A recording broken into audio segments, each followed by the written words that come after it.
Assalamualaikum warahmatullahi wabarakatuh. Di video kali ini saya akan menjelaskan materi tentang sistem perekonomian dan kebijakan negara Jerman. Untuk itu, langsung saja ke materi yang pertama.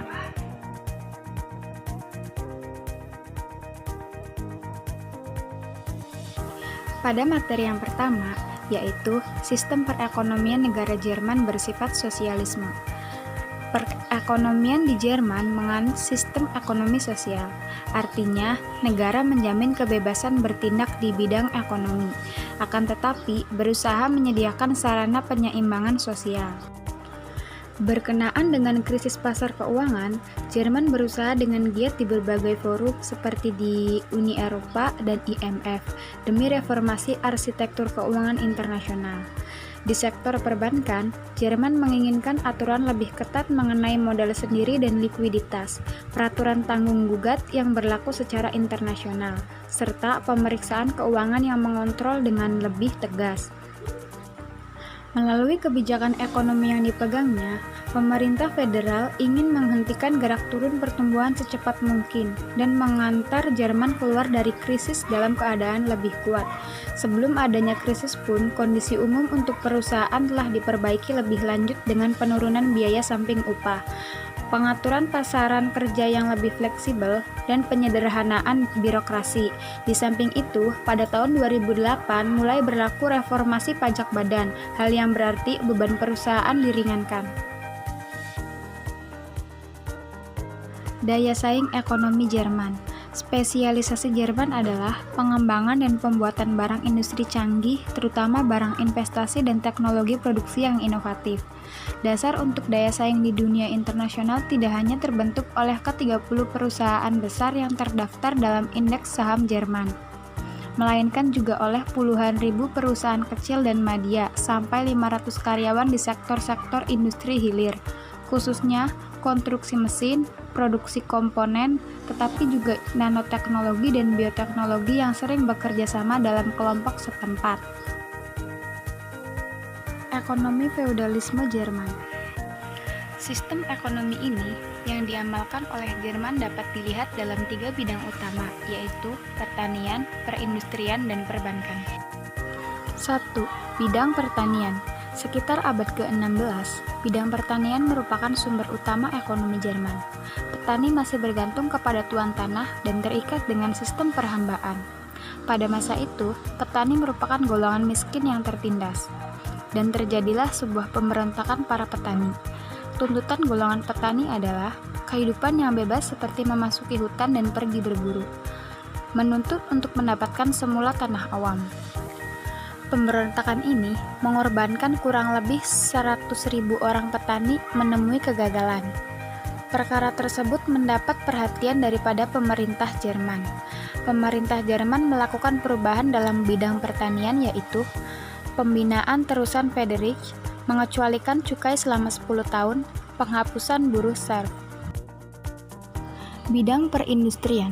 Pada abad ke-16, industri tekstil diusahakan secara besar-besaran di Jerman. Masyarakat desa turut terlibat dalam perusahaan menghasilkan pakaian berasaskan kain bulu dan linen.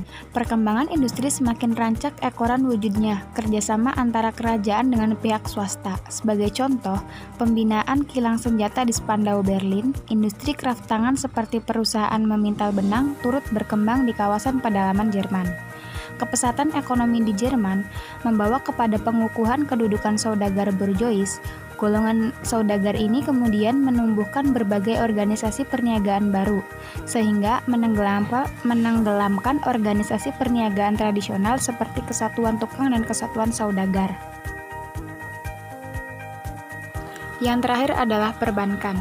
Bank-bank di Jerman banyak memberi bantuan kewenangan atau modal kepada pedagang Jerman. Peruntukan modal ini membantu merancangkan urusan perdagangan termasuklah dengan Spanyol dan Portugal. Barangan buatan kilang Jerman dipasarkan di Lisbon dan Seville. Pada abad ke-18, Bandar Frankfurt menjadi tumpuan penduduk ekoran kepesatan ekonomi perbankan dan perdagangan. Kebijakan negara Jerman untuk Indonesia. Saat ini, terdapat kurang lebih 250 perusahaan Jerman yang melakukan usahanya di Indonesia. Sebagian besar dari mereka adalah distributor produk-produk buatan Jerman. Namun, banyak di antara mereka juga melakukan kegiatan produksi di Indonesia. Salah satunya yaitu pabrik KSB AG yang baru-baru ini dibuka di Cibitung. Tabel di atas menunjukkan bahwa Jerman juga diuntungkan dalam kegiatan ekspor dan impor dengan Indonesia, khususnya data pada tahun 2008. Hal tersebut juga menunjukkan adanya komitmen dari perusahaan-perusahaan Jerman meneruskan kegiatan baik kegiatan ekspor dan kegiatan impor maupun kegiatan usahanya di Indonesia.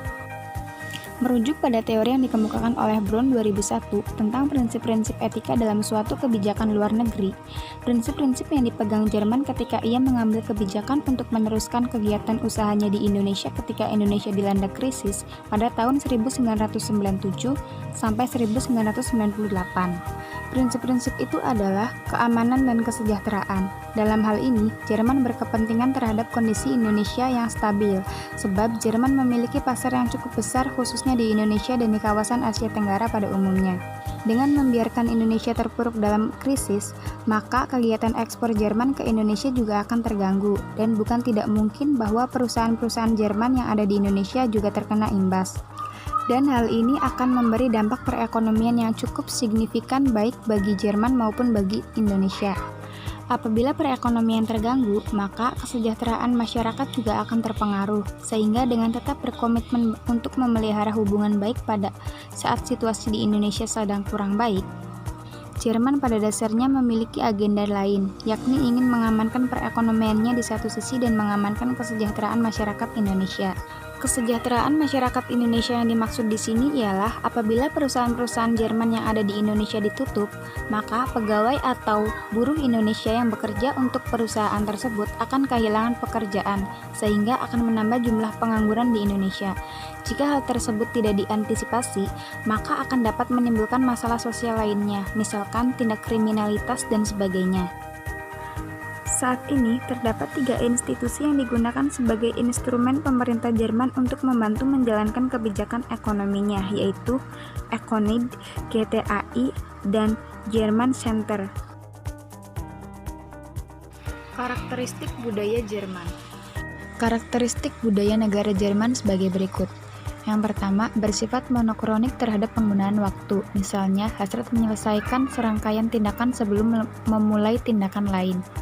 Yang kedua, berlaku sistem ekonomi pasaran berorientasi sosial, artinya negara menjamin kebebasan bertindak di bidang ekonomi, akan tetapi berusaha menyediakan sarana penyeimbangan sosial. Yang terakhir, Jerman termasuk negara terkemuka di sejumlah cabang teknologi yang berprospek baik, termasuk diantaranya bioteknologi dan nanoteknologi. Etika bisnis negara Jerman. Etika bisnis negara Jerman adalah sebagai berikut. Yang pertama yaitu, setiap tindakan harus didasarkan pada konsekuensinya. Oleh karena itu, dalam bertindak seseorang seharusnya mengikuti cara-cara yang dapat memberi manfaat sebesar-besarnya kepada masyarakat. Kemudian yang kedua, setiap orang dalam tindakan dan kelakuannya memiliki hak dasar yang harus dihormati. Namun tindakan ataupun tingkah laku tersebut harus dihindari apabila diperkirakan akan menyebabkan terjadi benturan dengan hak orang lain.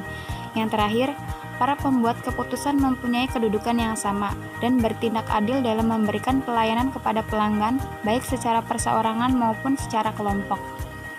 Mungkin itu saja video yang dapat saya sampaikan. Semoga bermanfaat untuk kita semua. Kurang lebihnya saya mohon maaf. Wassalamualaikum warahmatullahi wabarakatuh. Terima kasih.